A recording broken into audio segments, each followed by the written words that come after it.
नहीं तब तक साथ छूटेगा नहीं मेरे प्यारे साथियों। अब सिक्का उछल चुका है, हेड भी आपका होगा और टेल भी आपका होगा। आज का क्लास आप सभी के लिए काफी ज्यादा महत्वपूर्ण है क्योंकि आपकी सफलता बैच की शुरुआत हो चुकी है और आज हम लोग साइंस के इतने महत्वपूर्ण क्वेश्चन पढ़ने वाले हैं जो आपके सीधे परीक्षा में पूछा जाएगा। और आपको पता ही है कि हमें पूरे बिहार में 60 से 65 दिनों के लिए ही जाना जाता है क्योंकि इतने कम दिनों में आपके ऐसी गजब की शानदार तैयारी कराते हैं जो सीधे आपके परीक्षा में प्रश्न पूछे जाते हैं और परीक्षार्थियों को किसी भी प्रकार की दिक्कत नहीं होती है।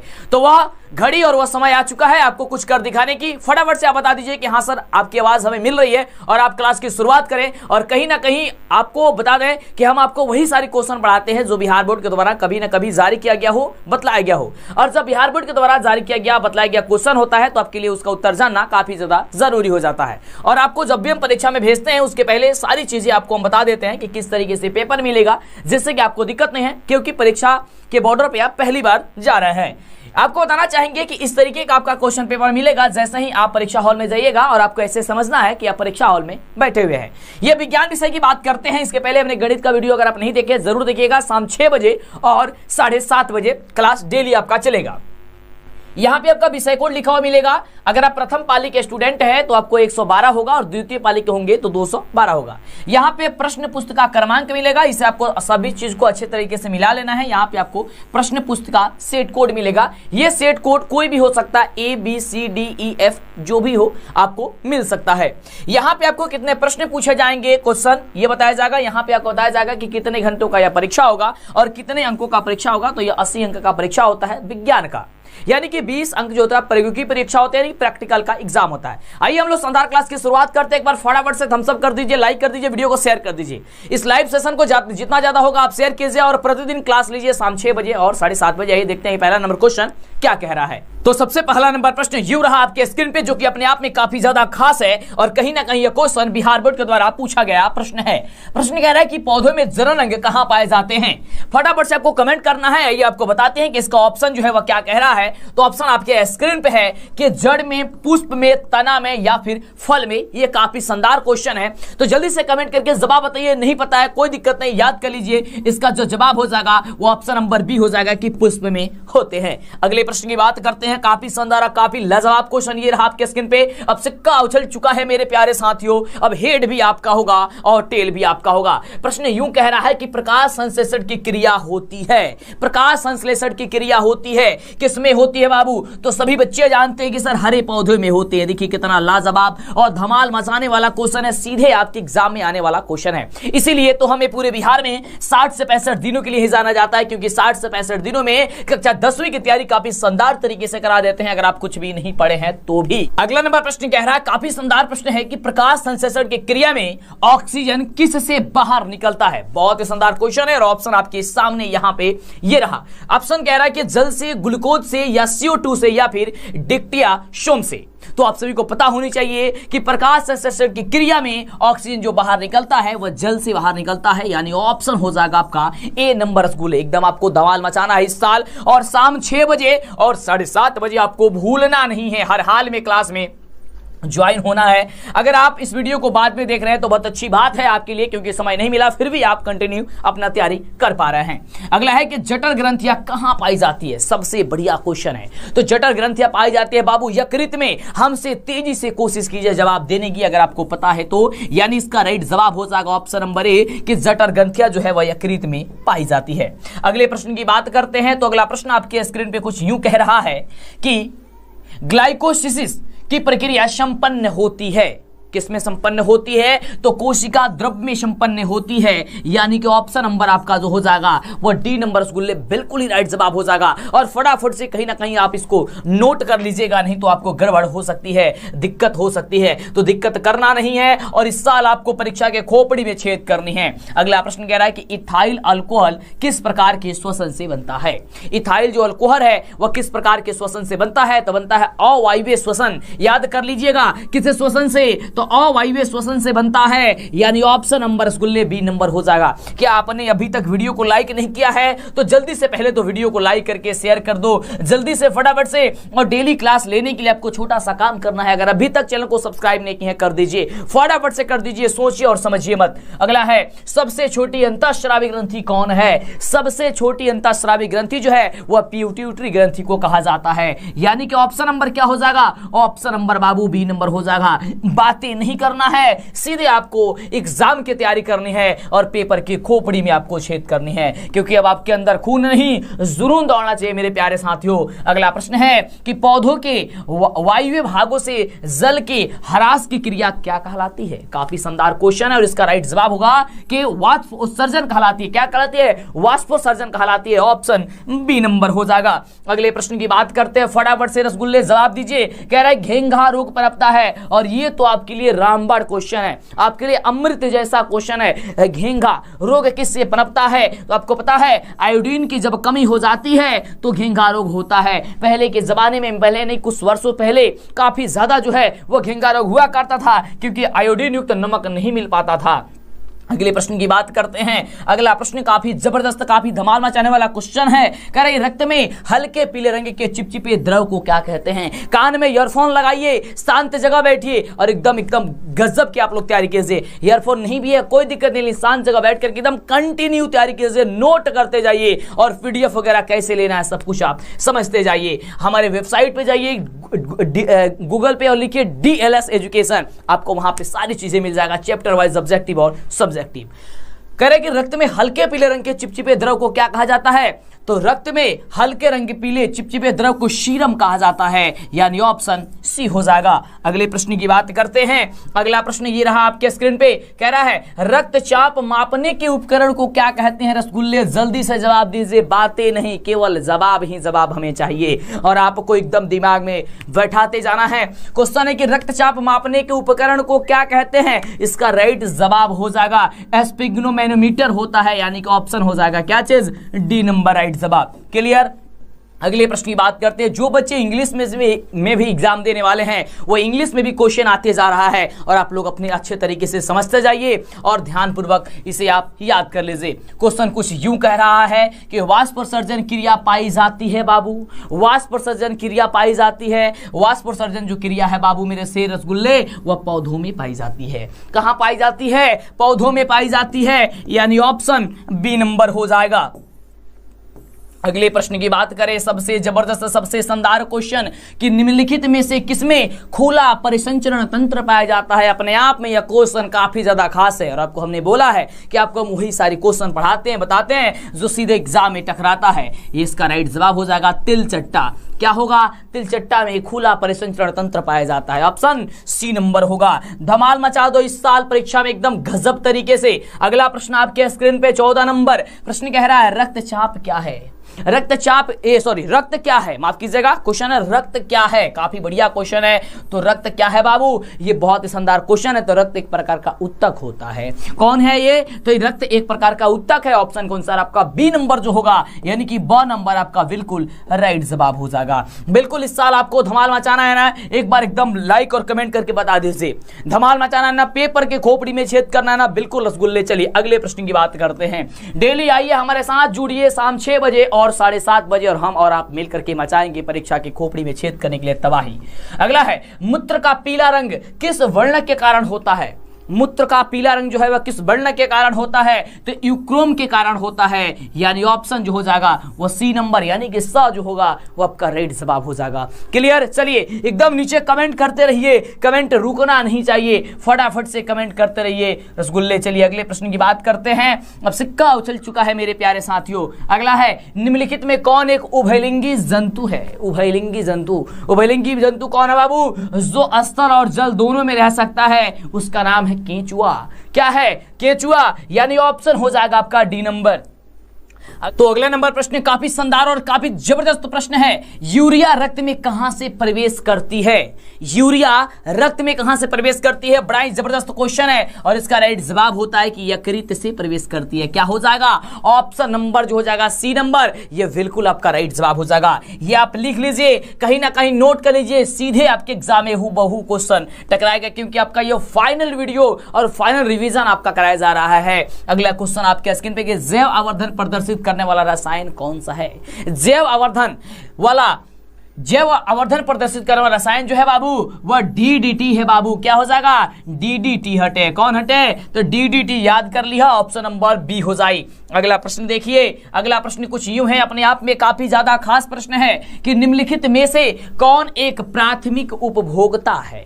प्राथमिक उपभोक्ता बाबू कौन हटे? तो प्राथमिक उपभोक्ता हटे शाकाहारी। का हटे? शाकाहारी, यानी ब नंबर, यथार्थ बी नंबर इसका राइट जवाब होगा। अभी तक वीडियो को लाइक नहीं किए, लाइक कीजिए, शेयर कीजिए, फैला दीजिए। और एक बात बता दें आपको कि याद करने का एक और बड़ा प्रोसेस है कि जो भी आपको क्वेश्चन में डाउट लगता है या आपको याद नहीं है, उसका क्लिप काट लीजिए और उसे फेसबुक व्हाट्सएप पे शेयर कीजिए या अपने यूट्यूब पे डाल दीजिए। ऐसे क्या होगा कि आप व्यूज के चक्कर में या फिर उसको देखने के लिए कि कितना व्यूज हो गया है, कितने लोगों ने देखा है, उसे आप 2-3 बार प्ले कीजिएगा, आपके दिमाग में ऐसे ही क्वेश्चन फिट हो जाएगा।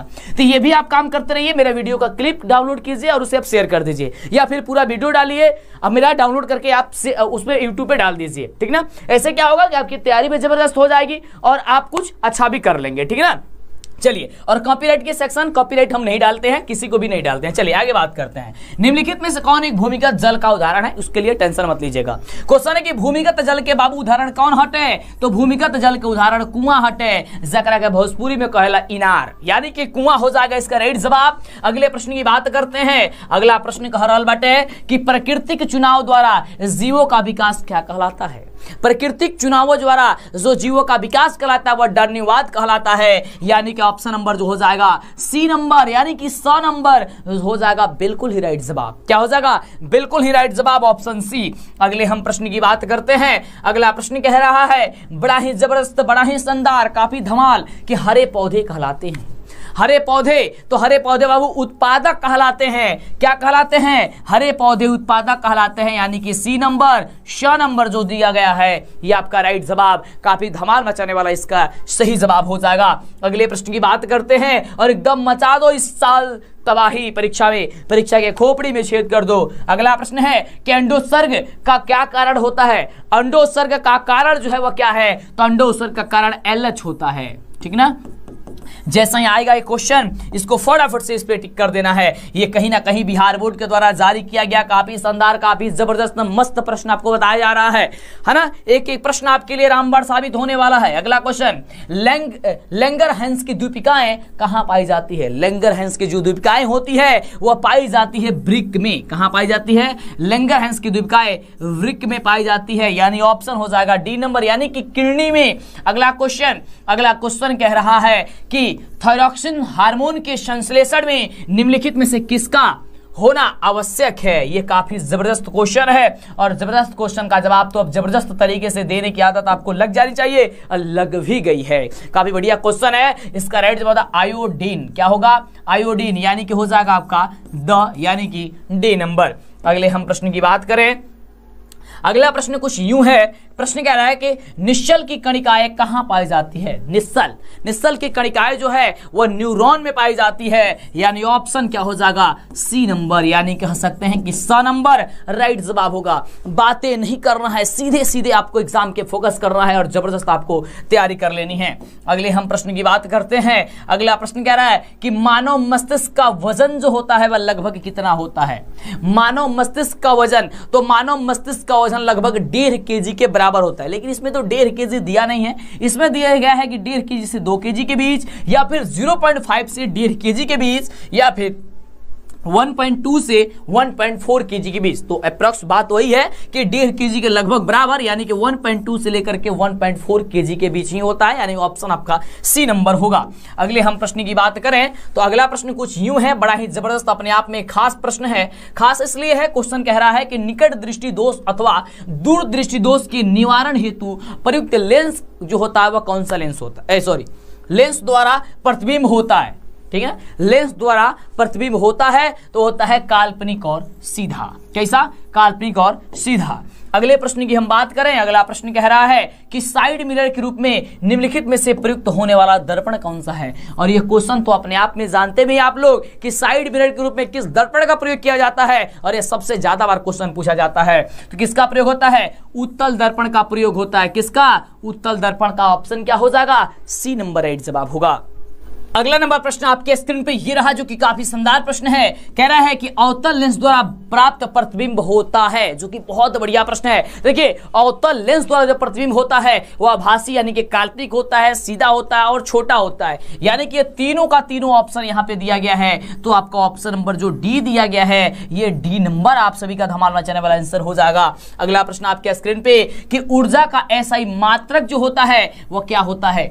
ऊर्जा का एसआई मात्रक, तो ऊर्जा का एसआई मात्रक जूल प्रति सेकंड होता है, जो कि ऑप्शन नंबर आपका बी नंबर में दिया गया है। यानी कि बी नंबर, ब नंबर जो होगा ये आपका शानदार जवाब हो जाएगा, ऑप्शन नंबर बी। अगला प्रश्न आपके स्क्रीन पे है, काफी जबरदस्त प्रश्न है, और प्रश्न कह रहा है कि आकाश का नीला रंग होना किस परिघटना का परिणाम है?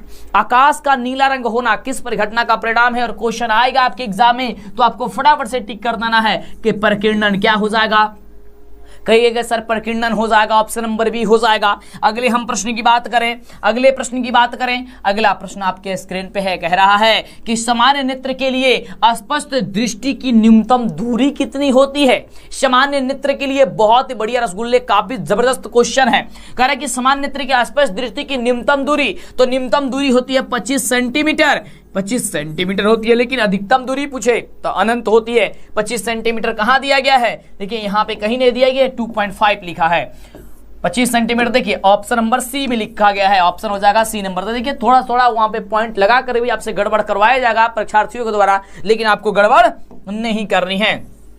अगला नंबर प्रश्न काफी जबरदस्त प्रश्न है कि किसी उत्तल लेंस का फोकसांतर अगर 50 सेंटीमीटर है तो उसकी क्षमता क्या होगी? किसी उत्तल लेंस का फोकसांतर यानी एफ बराबर क्या दिया गया है? 50 सेंटीमीटर दिया गया है। कह रहा है उसकी क्षमता P बराबर क्या होगी? तो P बराबर हम सभी जानते हैं कि 1 बट्टे क्या होती है? 100 बट्टे क्या होती है? F होती है, जो कि सेंटीमीटर में होती है। यानी कि P बराबर क्या हो जाएगा? 100 बट्टे F का वैल्यू दिया है कितना? 50। 50 दूनी 100 क्या हो जाएगा? 2 डायप्टर। लेकिन कह क्या इस रहा है इसमें, अगर वो अवतल देता तो -2 डायप्टर होगा, उत्तल दिया है इसलिए आपका +2 डायप्टर होगा। ऑप्शन नंबर क्या हो जाएगा? तो डी नंबर के लिए निकल करके आएगा।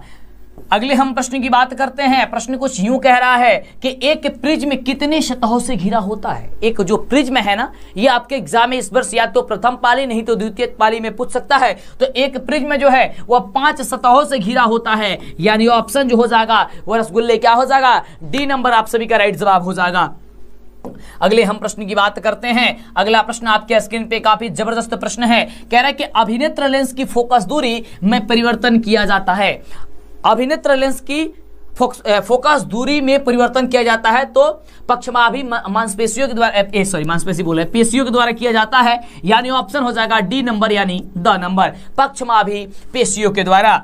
अगले हम प्रश्न की बात करें तो अगला प्रश्न आपके स्क्रीन पे है। प्रश्न कुछ यूं कह रहा है, अपने आप में बड़ा ही खास है क्योंकि इस तरीके का क्वेश्चन आपके एग्जाम में बहुत बार पूछा गया है। क्वेश्चन कुछ यूं है कि प्रकाश के परावर्तन के कितने नियम होते हैं? प्रकाश के परावर्तन के 2 नियम होते हैं। कौन कौन नियम होते हैं ये भी पूछा जाता है। तो देखिए ये मान लेते हैं, ये दर्पण हो गया, यहां से जो है वह प्रकाश आ रही है, ठीक ना, दर्पण से टकराने के बाद से यह परिवर्तित हो जा रही है। तो ये जो आती है ना, इसको कहते हैं हम लोग आपतित किरण। इसे कहते हैं क्या चीज? आपतित किरण। जो टकरा के दर्पण से जाती है उसे कहते हैं परावर्तित किरण, ठीक ना, परावर्तित किरण। और इसके बीच में हम यदि अभिलंब डाल दे, एक लंब डाल दे, तो ये 2 बराबर भागों में जब बटेगा तो इसको कहते हैं, यहाँ पे कोण बन जाता है जिसे कोण आई कहते हैं, और यहाँ पे कोण आर हो जाता है। और जो कोण आई होता है वह कोण आर के बराबर होता है, ये बात याद करके रखिएगा। तो हम सभी का 2 नियम में कौन कौन नियम है कि आपतित किरण और परावर्तित किरण, आपतन बिंदु पर डाला गया जो लंब है, ये तीनों एक ही तल में होता है तथा आपतन कोण यानी कोण I, परावर्तन कोण कोण R दोनों आपस में बराबर होते हैं। यही दो नियम होता है और आप इसे याद कर लीजिएगा। अगला प्रश्न आपके स्क्रीन पे है कि फोटोग्राफी कैमरा का अभिदृश्यक होता है। फोटोग्राफी कैमरा का अभिदृश्यक जो बना होता है वह उत्तल लेंस का बना होता है, ये याद करके आप रखिएगा। यानी ऑप्शन नंबर जो कह रहा है वह अ नंबर यानी कि ए नंबर आपका सबसे शानदार जवाब हो जाएगा, ऑप्शन बी नंबर। अगले प्रश्न की जवाब बताइए कि किसको हम लॉक करना है। अगला प्रश्न आपके स्क्रीन पे कुछ यूं खास कह रहा है कि यदि एक किरण अवतल दर्पण पर लंबवत आपतित हो तो परावर्तन के बाद किरण किस बिंदु से गुजरेगी। बहुत ही शानदार जबरदस्त क्वेश्चन है कि यदि एक किरण अवतल दर्पण पर लंबवत आपतित हो तब परावर्तन के बाद किरण किस बिंदु से होकर के गुजरेगी, तो वह बाबू गुजरेगी फोकस से। किससे? फोकस से गुजरेगी। ऑप्शन हो जाएगा ए नंबर। अगले हम प्रश्न की बात करें तो अगला प्रश्न आपके स्क्रीन पर यूं रहा, काफी जबरदस्त क्वेश्चन कह रहा है यदि एक प्रिज्म से एक वर्णिक किरण गुजरे तो इसका क्या नहीं होगा। तो इसका नहीं होगा क्या चीज, यहां पे ऑप्शन क्या दिया, कह रहा है कि यदि एक प्रिज्म से एक वर्णिक किरण गुजरे तो इसका नहीं होगा। यहां पे कह रहा है अपवर्तन, वर्ण विचलन या फिर विचलन, ये विचलन जो है वह नहीं होगा। ऑप्शन हो जाएगा सी नंबर। अगले प्रश्न की बात करते हैं। अगला प्रश्न कुछ यूं कह रहा है कि पवन विद्युत यंत्र में कुंडली को घुमाने का काम मूलतः कौन करती है। पवन विद्युत यंत्र में कुंडली को घुमाने का जो काम है वह कौन करती है, तो गतिमान हवा करती है। कौन करती है? गतिमान हवा करती है बाबू। ऑप्शन हो जाएगा सी नंबर यानी कि स नंबर। तो क्या आपने अभी तक वीडियो को लाइक कर दिया है और पढ़ने में मजा आ रहा है तो जल्दी से शेयर कीजिए और धमाल मचा दीजिए। और हर शाम 6 बजे और 7:30 बजे आप आइए और मिल करके धमाल मचाइए। अगला प्रश्न कुछ यूं है, काफी खास और काफी जबरदस्त है कि कांच के अवतल लेंस की वायु में शक्ति होती है। कांच के अवतल लेंस की वायु में शक्ति होती है तो ऋणात्मक होती है। अवतल लेंस की जहां पे भी बात करेगा चिन्ह प्रपाटी नियम से वह ऋणात्मक होगा यानी कि माइनस में होगा। अगर वह बात करे उत्तल की तो वह चिन्ह प्रपाटी नियम के अनुसार वह धनात्मक होता है यानी कि प्लस में होता है। अगला क्वेश्चन तो अपने आप में काफी ज्यादा खास है कि निम्नलिखित में कौन विद्युत का सुचालक है। वह विद्युत का सुचालक और है यानी कि किससे विद्युत प्रवाह कर सकती है। ऑप्शन नंबर बी ग्रेफाइट से। और यह बच्चा जानता होगा, ये आपका ऑप्शन बी नंबर ही राइट जवाब होगा। क्लियर। बात करें अगले क्वेश्चन की। अगला क्वेश्चन देखते हैं क्वेश्चन क्या कह रहा है। तो ये रहा क्वेश्चन, कुछ यूं कह रहा है आपके स्क्रीन पे कि वक्रता त्रिज्या 1 मीटर के अवतल दर्पण की फोकस दूरी होगी। वक्रता त्रिज्या 1 मीटर यानी R बराबर हम सभी का दिया गया है 1 मीटर यानी कि R बराबर कह सकते हैं 100 सेंटीमीटर। तो F बराबर हम सभी का होता है R/2। तो F बराबर क्या निकलेगा, F बराबर हम सभी की निकलेगा 100/2 यानी कि 50 सेंटीमीटर निकल के आएगा ना। क्लियर। ये किसमें कह रहा है, अवतल दर्पण की फोकस दूरी पूछ रहा है। यहाँ पे क्या हो जाएगा 50 सेंटीमीटर निकल के आया ना। बिल्कुल ऑप्शन नंबर बी में ही दिया गया है, ठीक ना। चलो क्या दिया गया है, बी नंबर में दिया गया है। चलिए अगले हम प्रश्न की बात करते हैं। अगला प्रश्न कह रहा है रसगुल्ले, ये रहा आपके स्क्रीन पे कि सघन माध्यम से विरल माध्यम में जाती हुई किरण अभिलंब से विचलित हो जाती है। सघन माध्यम से विरल माध्यम में जाती हुई किरण अभिलंब से हो जाती है, क्या हो जाती है, तो अभिलंब से दूर हो जाती है। कैसी हो जाती है, दूर हो जाती है। ऑप्शन नंबर बी आप सभी का राइट जवाब हो जाएगा। अगले हम प्रश्न की बात करते हैं। अगला प्रश्न काफी जबरदस्त, काफी शानदार, काफी लाजवाब है कि विद्युत धारा उत्पन्न करने की युक्ति को क्या कहते हैं। विद्युत धारा जब युक्ति उत्पन्न करेगी उसे कहते हैं जनरेटर यानी कि जनित्र कहते हैं। ऑप्शन क्या हो जाएगा, ए नंबर हो जाएगा, है ना। क्या कहते हैं, जनरेटर कहते हैं। जैसे ही लाइट चली जाती है तो बोलते रहे जनरेटर को चालू किया जाए ताकि विद्युत आ जाए, लाइट आ जाए, करंट आ जाए। बिल्कुल। अगला प्रश्न है, ऊर्जा का पारंपरिक स्रोत क्या है। ऊर्जा का पारंपरिक जो स्रोत है वह बाबू हो जाएगा कोयला। क्या हो जाएगा, कोयला हो जाएगा यानी ऑप्शन नंबर हो जाएगा आप सभी का सी नंबर। अगले हम प्रश्न की बात करते हैं। तो अगला प्रश्न आपके स्क्रीन पे कुछ यूं रहा और प्रश्न आप सभी का कह रहा है कि कांच की एक समानांतर पट्टिका पर श्वेत किरण तिरछी आपतित होती है, निम्नलिखित में से कौन प्रथम अपवर्तन के बाद घटित होगा? सबसे शानदार क्वेश्चन है और इसका राइट जवाब होगा विचलन। क्या होगा बाबू? विचलन हो जाएगा। ऑप्शन नंबर आप सभी का ए नंबर हो जाएगा। फटाफट से चले अगले प्रश्न की बात करते हैं। प्रश्न कह रहा है हमारे घरों में जो विद्युत आपूर्ति की जाती है वह कितने मतलब वोल्ट पे की जाती है? तो याद रखिएगा 220 वोल्ट प्रतिवर्ती धारा पे की जाती है, यानी ऑप्शन नंबर क्या हो जाएगा? सी नंबर जो दिया गया है यह आप सभी का राइट जवाब हो जाएगा। अगले हम प्रश्न की बात करते हैं। अगला प्रश्न आपके स्क्रीन पे काफी जबरदस्त, काफी लाजवाब और काफी धमाल मचाने वाला प्रश्न है कि जस्ता की परमाणु संख्या कितनी होती है मेरे शेर? तो जस्ता की परमाणु संख्या याद कीजिएगा और धमाल मचाइएगा, 30 होती है। ऑप्शन हो जाएगा आप सभी का डी नंबर। अगले हम प्रश्न की बात करते हैं। तो अगला प्रश्न काफी जबरदस्त प्रश्न है कि धोबिया सोडा यानी कि धोमन सोडा का रासायनिक जो सूत्र होता है वह कितना होता है? तो Na2CO3 × 10H2O होता है। ऑप्शन नंबर हो जाएगा आप सभी का ए नंबर। अगले हम प्रश्न की बात करते हैं। अगला प्रश्न कह रहा है कि निम्नलिखित में कौन प्रबल क्षारक है बाबू? प्रबल क्षारक। तो प्रबल क्षारक की बात करते हैं तो देखिए प्रबल क्षारक आपका NaOH तो दिया गया है ना मेरे शेर, ही आपका राइट जवाब हो जाएगा। ऑप्शन नंबर क्या हो जाएगा? सी नंबर हो जाएगा।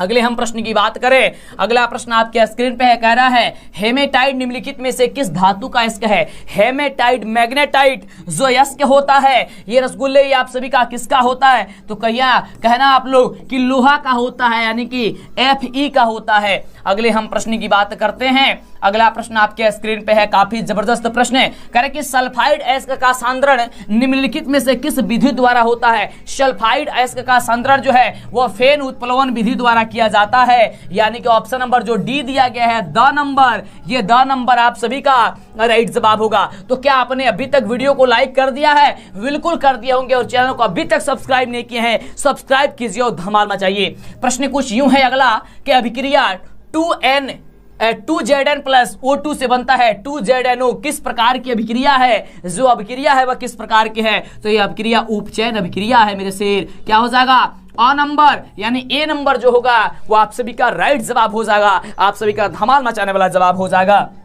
अगले प्रश्न की बात करें। अगला प्रश्न आपके स्क्रीन पे कह रहा है ग्लूकोज का आणविक सूत्र क्या होता है मेरे शेर? ग्लूकोज का आणविक सूत्र, तो ग्लूकोज का आणविक सूत्र होता है C6, क्या होता है? C6H12O6 होता है। एकदम धमाल मचाइए आप लोग, ऑप्शन हो जाएगा इसका भी नंबर। अगले प्रश्न की बात करते हैं। अगला प्रश्न आपके स्क्रीन पे है। प्रश्न कह रहा है कि अम्ल का जलीय विलयन विद्युत का संचालन करता है, क्योंकि अम्ल जल में क्या होता है? अम्ल जो है वह जल में कैसा होता है? अम्ल जल में आयनित होता है। क्या होता है? आयनित होता है। ऑप्शन हो जाएगा आप सभी का सी नंबर राइट ही जवाब। अगले प्रश्न की बात करते हैं मेरे शेर। अगला प्रश्न क्या कह रहा है? तो अगला प्रश्न ये रहा आपके स्क्रीन पे और प्रश्न कह रहा है कि लिथियम के बाह्यतम सेल में कितने इलेक्ट्रॉन विद्यमान होते हैं?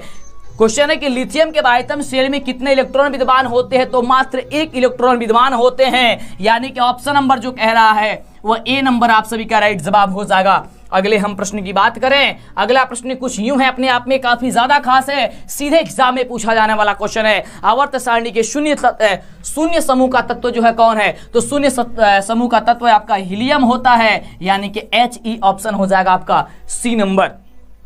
अगले प्रश्न की बात करते हैं। तो अगला प्रश्न आपके स्क्रीन पे मेरे शेर, काफी लाजवाब क्वेश्चन। अगला है कह रहा है क्वेश्चन निम्नलिखित में से सर्वाधिक विद्युत ऋणात्मक तत्व कौन है? यानी कि सबसे ज्यादा विद्युत ऋणात्मक जो तत्व है वो फ्लोरीन होता है, यानी ऑप्शन हो जाएगा क्या चीज? ए नंबर आप सभी का राइट जवाब की फ्लोरीन होता है। अगले प्रश्न की बात करते हैं। फटाफट से वीडियो को लाइक और चैनल को सब्सक्राइब करके शेयर करके एकदम धमाल मचाइए, जितना ज्यादा हो सकता है शेयर कीजिए। मेरे वीडियो के क्लिप को डाउनलोड कीजिए, कट कीजिए, वायरल कीजिए, जहां भी हो सकता है आप उसे अपलोड करते रहिए। अगला है कि जल के विद्युत अपघटन में कैथोड पर कौन सी गैस मुक्त होती है मेरे शेर? जल्दी जवाब बताइए। तो याद कीजिएगा हाइड्रोजन गैस होती है। कौन सी गैस? हाइड्रोजन, यानी ऑप्शन सी नंबर। क्लियर? गलती होगा? नहीं सर गलती नहीं होगा। धमाल मचाओगे?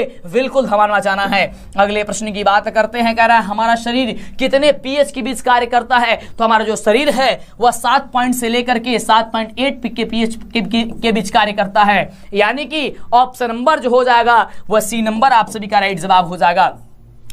अगले प्रश्न की बात करते हैं। प्रश्न कुछ यूं है कि निम्नलिखित यौगिकों में कौन अम्ल है। निम्नलिखित यौगिकों में अम्ल बताना है। अम्ल जो जल में घुल करके हाइड्रोजन आयन उत्पन्न करे, तो यहाँ पे H2SO4 जो है वह जल में घुल करके हाइड्रोजन आयन उत्पन्न करता है आर्हेनियस के सिद्धांत के अनुसार, यानी ऑप्शन हो जाएगा आपका क्या चीज, डी नंबर।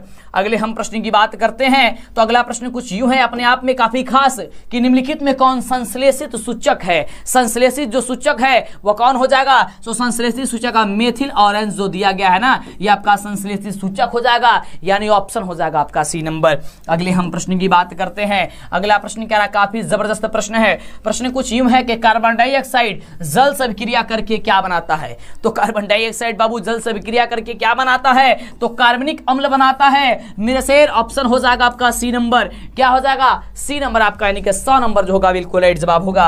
अगले प्रश्न की बात करते हैं। फटाफट से वीडियो को लाइक और चैनल को सब्सक्राइब कीजिए। कमेंट रुकना नहीं चाहिए बाबू, कमेंट रुकना नहीं चाहिए, कमेंट आपको करते रहना है।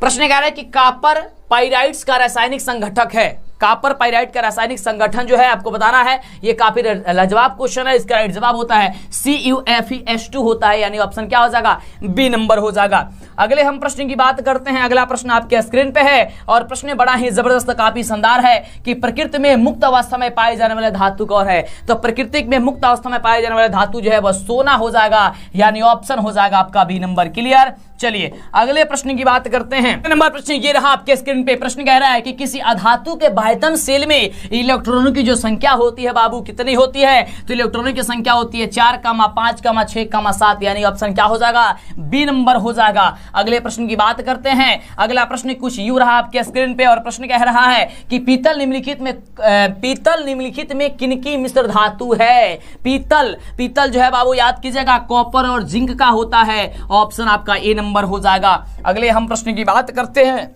तो अगला नंबर प्रश्न कह रहा है कुछ यूं है प्रश्न कि निम्नलिखित में कौन समवयी है। समवयी कौन है, और सीधे एग्जाम में पूछा जाने वाला प्रश्न है बाबू, क्योंकि कहीं ना कहीं ये बिहार बोर्ड के द्वारा जारी किया गया क्वेश्चन में क्या आपका क्वेश्चन बता रहे हैं। ये एथिल अल्कोहल और डाइमेथिल ईथर होता है, यानी ऑप्शन क्या हो जाएगा, सी नंबर हो जाएगा। अगले हम प्रश्न की बात करते हैं। अगला प्रश्न कह रहा है कि CH3 bond O bond C2H5 का IUPAC प्रणाली अनुसार नाम जो होता है वो क्या होता है, यानी कि IUPAC नाम क्या होता है, तो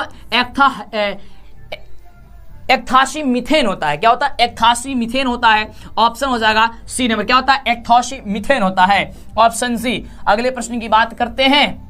अगला प्रश्न काफी जबरदस्त काफी शानदार प्रश्न है। कह रहा है कि लोहे की अभिक्रिया भाप से कराने पर लोहे का कौन सा ऑक्साइड बनता है। ये बहुत बढ़िया क्वेश्चन है। कह रहा है कि लोहे की अभिक्रिया भाप से कराने पर लोहे का कौन सा ऑक्साइड बनता है, तो Fe3O4 बनता है। क्या बनता है, Fe3O4 बनता है, ऑप्शन हो जाएगा आपका ए नंबर। अगले प्रश्न की बात करते हैं। अगला प्रश्न कुछ यूं है आपके स्क्रीन पे। कह रहा है प्रश्न एक तत्व की परमाणु संख्या 16 है, आवर्त सारणी में इस तत्व की वर्ग संख्या क्या होगी। सबसे बढ़िया क्वेश्चन है ना, बिल्कुल। तो इसका राइट जवाब होगा 16। कितनी होती है बाबू, 16 होती है। दिमाग में बैठाते जाइए, समय काफी कम है और कम समय में आपको शानदार तैयारी करना है, शाम 6 बजे और 7:30 बजे डेली। अगला प्रश्न आपके स्क्रीन पे ये रहा, काफी जबरदस्त प्रश्न है कि निम्नलिखित में से कौन सी धातु तनु सल्फ्यूरिक अम्ल के साथ अभिक्रिया नहीं करती है। याद करना, तो ये कॉपर है वो नहीं करती है, ऑप्शन सी नंबर हो जाएगा। अगला प्रश्न आपके स्क्रीन पे ये रहा और काफी जबरदस्त काफी धमाल मचाने वाला प्रश्न है। प्रश्न कह रहा है कि एक मिश्र धातु में 90% कॉपर और 10% टीन है। इस मिश्र धातु का जो नाम है वह क्या होगा। इस मिश्र धातु का नाम क्या होगा, तो इसका राइट जवाब हो जाएगा कि उसका नाम पीतल हो जाएगा, ऑप्शन आपका सी नंबर हो जाएगा। अगले हम प्रश्न की बात करते हैं। अगला नंबर प्रश्न कह रहा है कि जिंक सोडियम हाइड्रोक्साइड के साथ प्रतिक्रिया कर बनाता है। क्या बनाता है, तो H2 और O2 बनाता है, यानी कि हाइड्रोजन और ऑक्सीजन बनाता है। क्या बनाता है, ऑप्शन हो जाएगा सी नंबर। अगला प्रश्न आपके स्क्रीन पे है और प्रश्न कुछ यूं है काफी जबरदस्त अपने आप में खास कि निम्नलिखित में से कौन सी धातु वायु में उच्च ताप पर गर्म किए जाने पर भी ऑक्सीजन से संयोग नहीं करती है। तो इसका राइट जवाब है जो एल्युमिनियम है ना, वह नहीं करती है, ऑप्शन क्या हो जाएगा ए नंबर हो जाएगा मेरे रसगुल्ले मेरे शेर। चलिए अभी तक भी वीडियो को लाइक नहीं किया तो जल्दी से कर दीजिए, अंतिम घड़ी में भी कर दीजिए, क्योंकि जब आप लाइक करते हैं तो मजा आ जाती है और आपके लिए बेहतर से बेहतर किया जाता है। अगला क्वेश्चन, अयस्क में उपस्थित अपद्रव कहलाते हैं, अयस्क में उपस्थित जो अपद्रव कहलाते हैं उसे गैंग कहते हैं, ठीक है ना, क्या कहते हैं, उसे गैंग कहते हैं। ऑप्शन हो जाएगा सी नंबर। और चलिए अगला प्रश्न है, इस वीडियो का सबसे लास्ट प्रश्न है, कह रहा है कि निम्नलिखित में से किस गुण के कारण धातु के तार बनाए जाते हैं, किस गुण के बाबू कारण धातु के तार बनाए जाते हैं, तो इसका राइट जवाब था तन्यता के कारण। किसके कारण, तन्यता के कारण तान करके उसको तार बनाए जाते हैं, यानी ऑप्शन हो जाएगा आपका सी नंबर। तो इस तरीके से आपने देखा साइंस का सबसे शानदार सबसे जबरदस्त तो सीधे हूबहू आपके एग्जाम में पूछा जाने वाला प्रश्न है, क्योंकि यह वही सभी प्रश्न है जो आपके एग्जाम में हमेशा पूछे जाते हैं। तो क्या आप इस वीडियो के बारे में क्या सोचते हैं, पढ़ाने और याद कराने का तरीका क्या है, कान में ईयरफोन लगाइए और जबरदस्त तरीके से तैयारी कीजिए। मीठा मीठा नीचे कमेंट कीजिए, लाइक कीजिए, शेयर कीजिए और चैनल को सब्सक्राइब करना मत भूलिए।